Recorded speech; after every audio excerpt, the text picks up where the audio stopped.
Hello and welcome. Welcome to heat and humidity. I will persevere without the fan in order that we can enjoy the bird song. I'm not sure if you can hear that in the background, but I can very clearly. It's beautiful. And the first comment says, "Good day, Bante." So I would imagine this comes from Australia or something like that.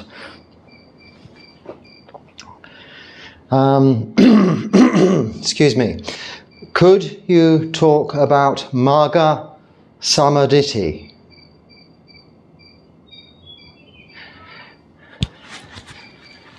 It says, thanks, mate.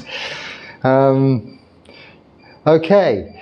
Yes, Magga is path, and usually we're referring to the path to Nibbana, the Noble Eightfold Path. And the first section, the first slab of the Noble Eightfold Path, I don't like to say steps because people think that you do step 1, then step 2, step 3, 4, 5, 6, 7, 8.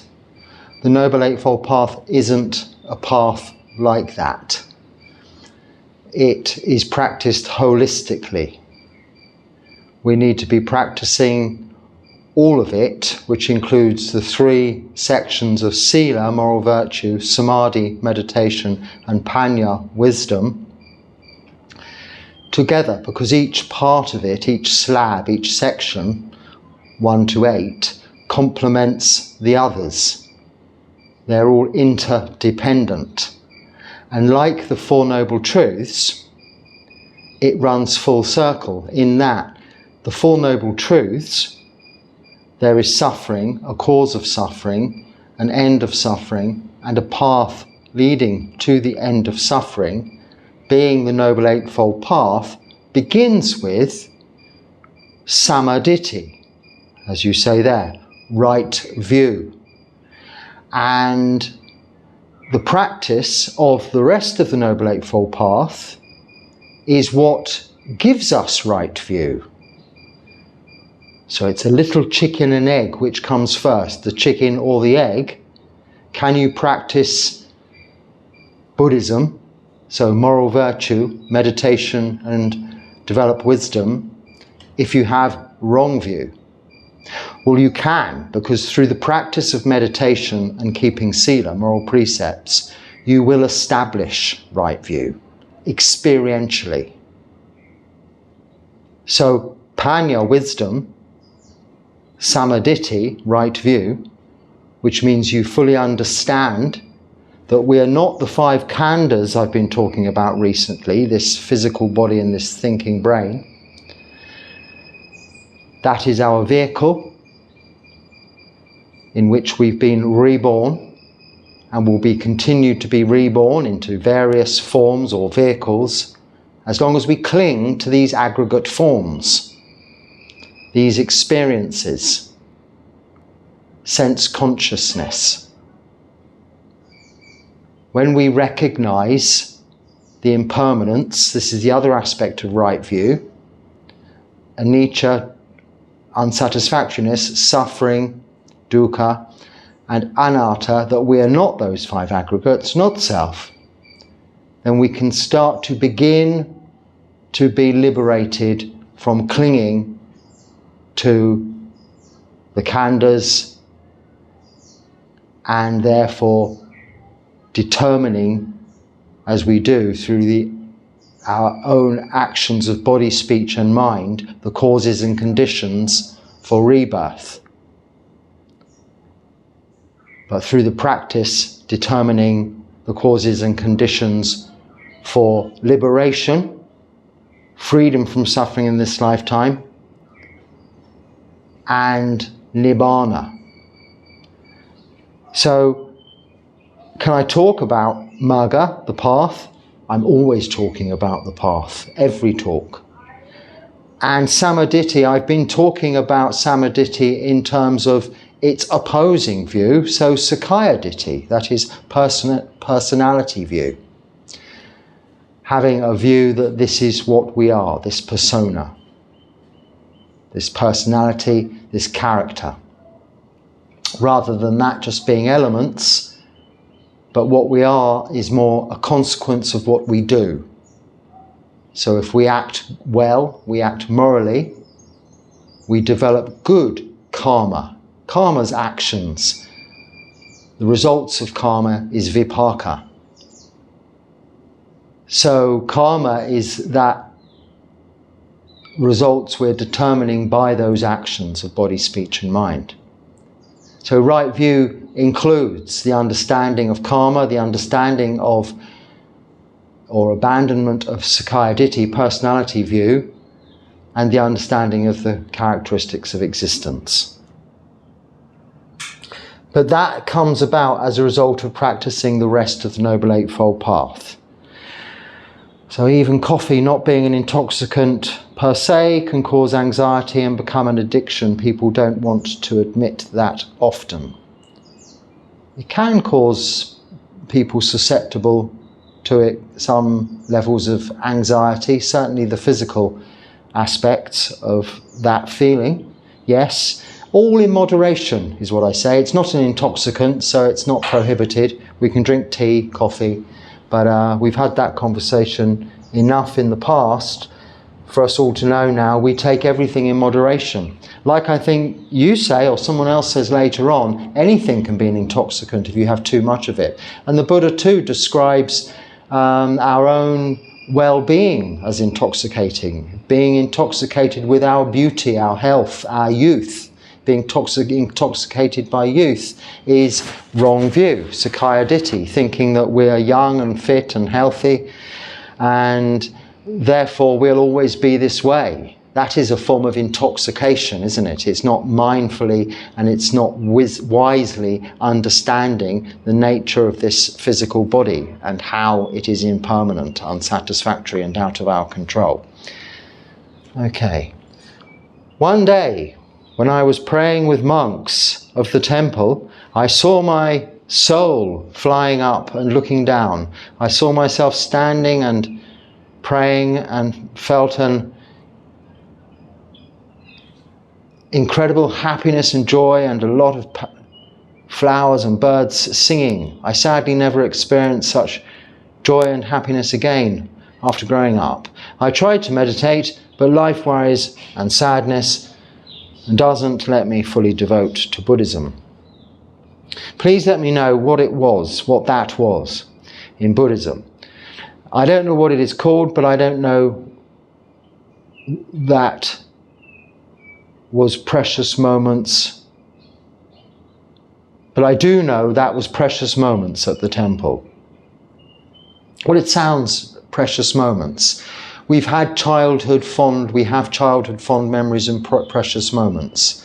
And by no means do I want to belittle your experience, but it is an experience. All phenomena, all dharmas are experience. And whether they be through seeing, hearing, smelling, tasting, touching, or the imagination, it doesn't matter. They're still experience. And we often have fond memories of our childhood. Now, as did the Buddha, when he was approaching enlightenment, he recalled a time sitting under the rose apple tree, watching his father in a ploughing competition, where he simply sat peacefully, blissfully. His mind went into samatha, firstly, this tranquil and peaceful, calm state of mind. It was a beautiful, pleasant day. Everything was going smoothly. I would imagine he was sitting in the shade under that tree and he felt an enormous sense of well-being in this moment. And he recalled that. And what was it that led to that feeling, that sense of well-being, that piti and sukha, happiness or physical rapture and mental joy? It was just sitting and relaxing and just observing the breath that led to that, which is what we do in meditation. So you won't have exactly the same ever experience that you might recall from a distant memory or your childhood. And it doesn't have to have a name. We don't have to call it anything in Buddhism or in any other way. just suffice to say, it is a wonderful experience you recall. What led to it? What led to it was the company you were with. You were in good company. Your actions were, to all intents and purposes, good. When you say praying, I'm sure you weren't asking the gods to help you in that form of prayer, but you were merely reflecting, as we do with chanting in Buddhism, with Buddhist monks, on the qualities of the Buddha, the Dharma, the Sangha, and maybe reflections on impermanence, unsatisfactoriness, and non-self, reflections on aging, sickness and death, reflections on the Noble Eightfold Path and its practice, perhaps. All of this is all good actions which will lead to senses of well-being, a sense of well-being. Even heightened senses of awareness, conscious awareness, vijnana, that makes you more appreciate the beauty of your surroundings and the sound of the birds, as I can hear in the background. This is the practice. This is overall, holistically, like I was saying, with the Noble Eightfold Path, when we practice it entirely, in its entirety, we are developing samasati as well, right mindfulness, samasamadhi, right concentration through our meditation. This all results in these wonderful feelings. Now you say that you're unable to, in this worries and sadness, life's worries and sadness, devote yourself to Buddhism. You've tried to meditate, but you can't. You can meditate. In the morning when you wake up an hour early, you can meditate then. Okay? And before you go to sleep an hour later, you can meditate then. At that time, there's no need to be contemplating or thinking about all of this worrying about the sadness in the world. And don't think that this is Buddhism has to be going to the temple, chanting with the monks and having these experiences. If you're not in a Buddhist country, that might not be possible. Even if you are, you may be too busy to do so. Partly why I go every day on Pindapata, because the least of the reasons is just for the food, because I get sufficient food in the first few hundred yards of leaving the kuti here. I could return, have my meal and do the same each and every day. But I continue with the same route. Someone accompanied me, a visitor, the other day, and they said, well, why do you go so far? Because I had so much to carry. And I said, because people want me to, because it's taking the temple, the Sangha, the Buddhist experience to them. It's like Deliveroo, or whatever you call it these days, Uber Eats of Buddhism, going to your home, isn't it, each and every morning. So that if they don't have time, or they're old and unwell, to go to the temple, and also in Buddhist countries, it's often a lot is expected of you when visiting the temples. They need to put on their best clothes, they need to have some good things to offer as Sanghadana. And that isn't always necessary. You should be able to just turn up, as long as you're covered, you keep modesty, in any kind of clothing. You don't have to take anything with you. If people visit me here, I discourage them from bringing anything, because I'm more than well looked after in terms of my basic requirements of food, clothing, shelter, and medicine. So just bring yourselves, however you're dressed, as long as you're covered up, and your presence is, your time is generosity in itself. Think of it like that when you're visiting the temple. But that's not always possible. So don't think you have to just to call yourself Buddhist, be doing those devotional activities. You don't.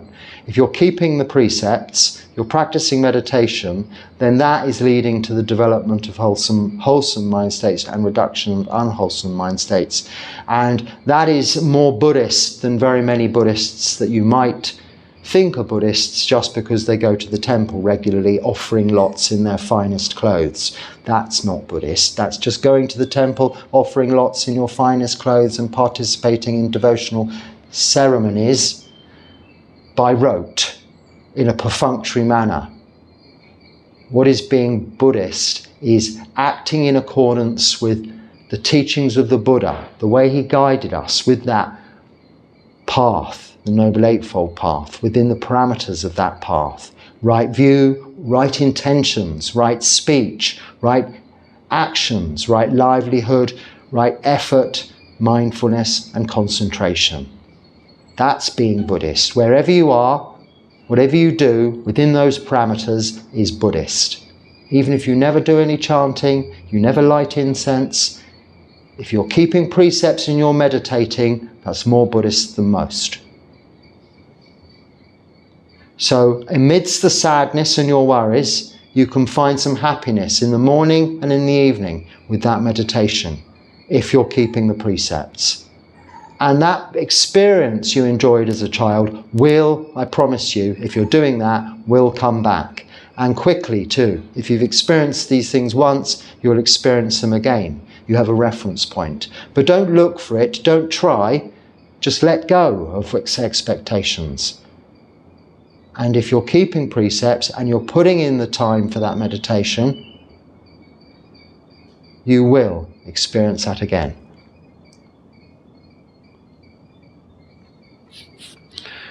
Whoa, whoa, whoa.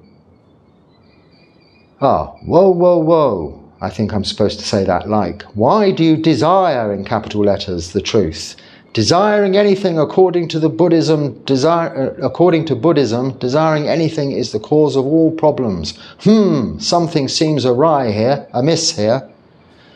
So this is one of these staunched Buddhist critics whom cannot be happy. Desire, yes, can be said to be the cause of suffering, but it isn't as simple as that. It is the root defilements of greed, hatred and delusion that are the cause of suffering. And excuse me, I'm talking at the moment. So it is the root causes of greed, hatred and delusion, lobha, dosa, moha, that are at the root of desire. And in Buddhism, we have two kinds of desire. Good desire, bad desire. There are in fact two words for desire. Tanha, which means thirst or craving. And just the understanding of the nature of that word thirst and that nature of that word craving, you get a picture for that kind of desire that leads to insatiable unsatisfactoriness, chasing the dream. And yes, if you interpret desire for the truth as that, seeking, being a seeker, looking for something continually in an agitated and craving manner, then that is the cause of suffering, tanha. But we can have, and we do have, chanda, which is also desire, but good desire. So the desire to keep the precepts, for instance, the desire to practice meditation, and the desire to develop wisdom is the cause of us waking up in the morning enthusiastically for our hour's meditation and looking forward to the end of our day when we can meditate again. It doesn't mean, however, we cling to those time slots, and if we're unable to occupy those time slots with meditation, become agitated, disappointed, upset, or feel we're missing out on something. No, because we've developed through our practice equanimity, upekkha, that quality, which is the overall practice, the results rather of the overall practice, these qualities of metta, loving kindness, karuna, compassion, mudita, joy, and upekkha, equanimity. So if you have compassion and loving kindness for others whom desire to practice in order to be liberated from suffering and free from rebirth through the practice of the Noble Eightfold Path, then you won't criticize them for having that desire. It is, yes, black and white. If you want something rather than need something, then that's craving, it's thirst. It's only a form of suffering. Like something even you're enjoying, you wanting it to remain that way and never end. When it ends, there will be suffering. But if there's something you need, you'll need water. You might want Coca-Cola or Pepsi, but that's not necessary. But you need water to live. It's a form of desire that is necessary for us to live, for us to practice, to support our practice. But then on another level, the desire to become awakened and to live a good life as the Buddha and his noble disciples is an aspiration to do good, to help others, to be kind, starting with yourself and keeping sila and setting an example to others in order they can help themselves. So there's nothing amiss there other than your understanding of the word desire. You're forgetting in Buddhism there are two desires: tanha, thirst and craving; chanda, the wholesome desire to practice.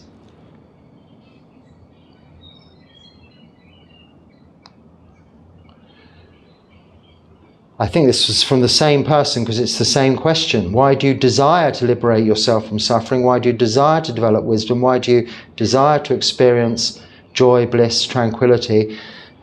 Desire, according to Buddha, is the root cause of all problems. Something amiss. I think that's the same question. I'm sure I've answered it in the last comment there. But these are wholesome desires. So it's chanda. How should we go about solving issues that affect all beings? And then you go on to explain some things I don't fully understand about some big companies and chemicals, and more locally where you're living, how chemicals are getting out and escaping, something like this, which I appreciate is a very big issue in your part of the world. I don't know anything about it though specifically, but then you at the end say, I can't stop thinking about the Teflon, the GENX, chems, and just overall unworldly poison in eating and drinking. Buddha must have said something about things like this, because I've noticed that many Buddhist organizations feature environmentalism as well. What are your thoughts on environment and those of us like me who absolutely can't stop thinking about it? Okay, well, the first thing that comes to mind is, why can't you stop thinking about it? With anything, whether it's environmental issues, matters politically, or worldwide peace, if there's something we can do to help, then we do that. We do what we can to help. If there's nothing we can do to help, then we have to let it be, accepting that there has always been these situations historically, and there always will be these situations long after we're gone. This is as a result of not the whole entire population of the world being enlightened beings and having freed themselves from greed, hatred and delusion. Lobha, dosa, moha. Whilst there are beings present with greed, hatred and delusion, we will have all of these problems. That's the root cause of all of these problems. However specific you describe them, they're globally known issues and problems affecting the populations of all continents and parts of the world, aren't they? So once you've done what you can to help, then there's no point worrying and thinking about it. So just stop worrying and thinking about it. But what you can do is, and what we as Buddhists do, is make as little impact on the environment as possible ourselves, and by that way set the example for all others to follow of doing no harm. So keeping the precepts is a very good precedent and starting point. But you can also select what it is that you are eating and drinking very carefully to ensure that you're not taking in those things that you're worried about directly yourself. If you fears that things are coming in the water that you have that are out of your control, you either accept that those things are out of your control, or you find some other way of gathering water, rainwater for instance. But this is entirely up to you. We can only do as much as within our powers and capabilities of being able to do. As soon as we start, as a result of trying to do good through compassion, we start to either harm ourselves or harm others in the way of us doing that good, then we are negating any good that we potentially might do or even succeed to do by causing harm to ourselves or others in between. So we always begin with ensuring that we are looking after ourselves, and any assistance we give elsewhere is not to the detriment of ourselves. And that ourselves sounds very selfish, but no, when you think about it, you're asking about Buddhist organizations whom have feature environmentalism as well. I don't know particularly of any Sangha, Buddhist Sanghas, whom have specific policies or directions in that way. The Vinaya in itself is very ethically, environmentally friendly. And all Sangha members, all monks and nuns, bhikkhus and bhikkhunis, are bound by their 227 rules, or 311 in the case of bhikkhunis, Patimokkha rules, which are very environmentally friendly. How we even dispose of our washing up water, for instance, where we put it, what we use, how we clean our robes, how we clean ourselves, when we clean ourselves. All of this, what we eat, how we eat it, when we eat it, is all only having a positive effect on the environment. And if you imagine the number of people, monks and nuns, the Sangha members, practicing in that way, what a good example that sets to others to follow.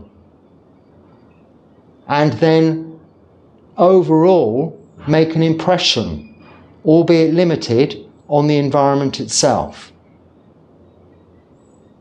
If you have the means and wherewithal to go out and be political, take on big corporate pharmaceutical companies and all of this, and change the world, then of course there are people doing this. But do they succeed? Well, I suppose one has to say, if they weren't doing this, maybe the world would be a worse place. We don't know. But worrying about it achieves nothing other than doing yourself harm. If you can do something, do it. If not, then let it be. It's the way it's always been, the way it is now, and the way it will be in the future. You can make a big difference to the way you are and how you affect others, that you can visibly, through your example, change their experience for the better.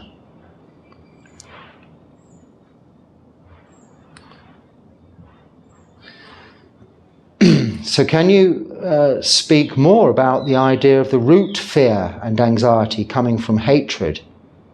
After having a child and developed extreme anxiety, I think I'm going to leave that question for, because I'm sure I've just spoken a lot about fear.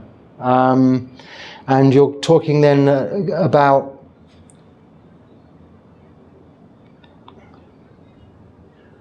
worrying about your own children and fear for another in that respect, which is more coming out of compassion. But again, I think I have to say, we can only do as much as we can do. When we have children, we protect them. We may have to shout at them occasionally to stop them running into the road for their own good. But you can only do as much as you can. They have their own choices, their own options and opportunities, and as they grow older, will be less and less influenced by the decisions you first have to make on their behalf, and then how you influence them later on. But I don't think I can really relate that much to fear and anxiety, other than, again, turning around and seeing that as your children get older, they will do what they need to do to explore and find out for themselves about the world and about this life. And through that experience, they will learn their lessons. You can help them, you can guide them, you can support them, you can comfort them when they harm themselves, and you can always be there unconditionally with that love and that support. But you can't completely closet them, and by worrying and having anxiety as a result of that worry and that fear, you're just causing yourself harm again by overthinking and repeating in your mind continuously your fears and concerns over and over again, unnecessarily. Because if something's going to happen, it's going to happen. But you must also remember, our children are not our children.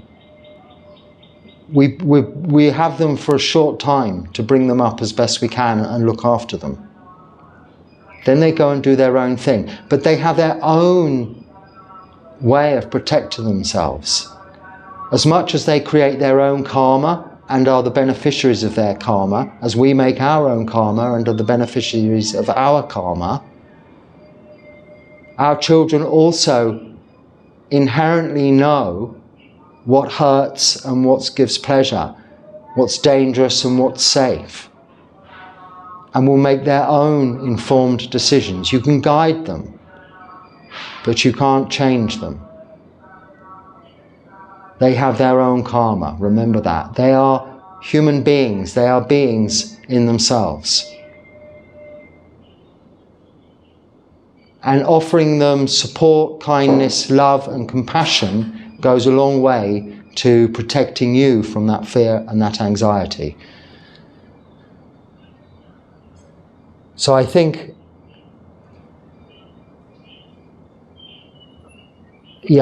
hopefully I've answered your comment there. I hope you understood. So the person asking about fear and anxiety about their children, hopefully that's an answer for you. But maybe if it's not, you might make another comment. Right, could you talk about reincarnation? I've always wondered about the population getting bigger. I've got reincarnation coming up again, and we've just talked about it, so we'll talk about that again another time, because the same person's asking this same question in a different way later on, so it will come up. I've not ignored it. Suffice to say, how often am I talking about rebirth? I think in every talk. We don't call it reincarnation, it's rebirth, because they're different things. But we'll talk about that next time, perhaps. Right. So, questions on taking one's life. If said suffering was so bad, so much pain in that situation, to take one's life would be good karma for your body, having just witnessed my dad slowly die through esophagus cancer. Okay, we don't have good karma for your body. You have a good action. Yeah,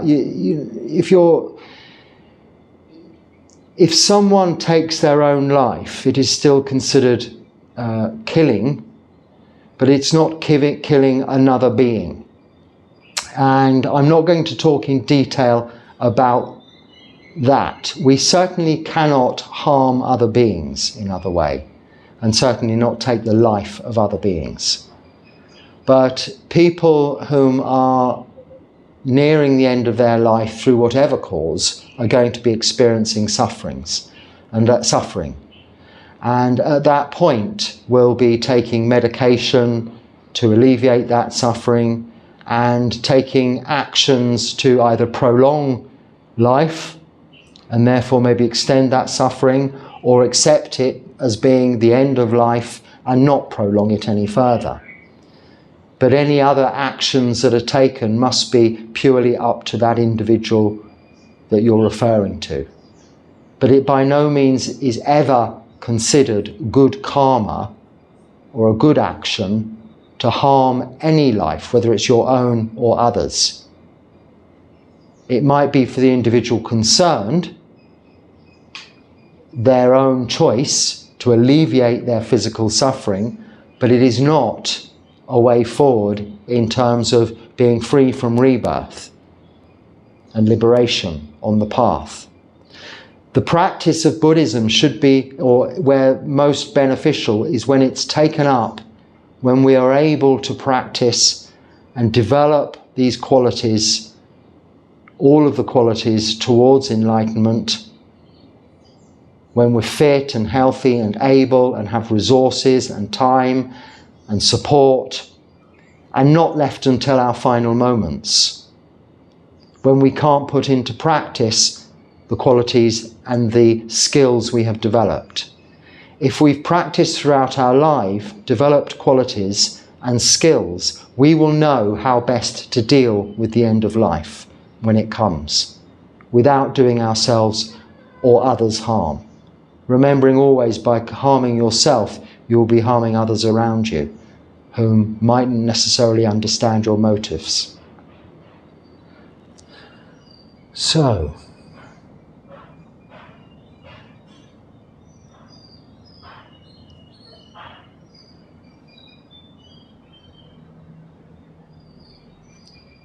someone, I think I mentioned this, are those insects endlessly walking on top of the little wall behind you? Yes. Changes, different insects, different times of day, but various creatures walking around. Very much in nature here, and that's part of the beauty of being in this wonderful situation to practice, as hot and as humid as it may be. So on that note, because I've got a feeling someone might be waiting for me outside, I might cut it a little bit short there. Until next, if there's something useful, please use it. If not, just let it go. Until next time, be happy and stay well. Sukhi Hotu.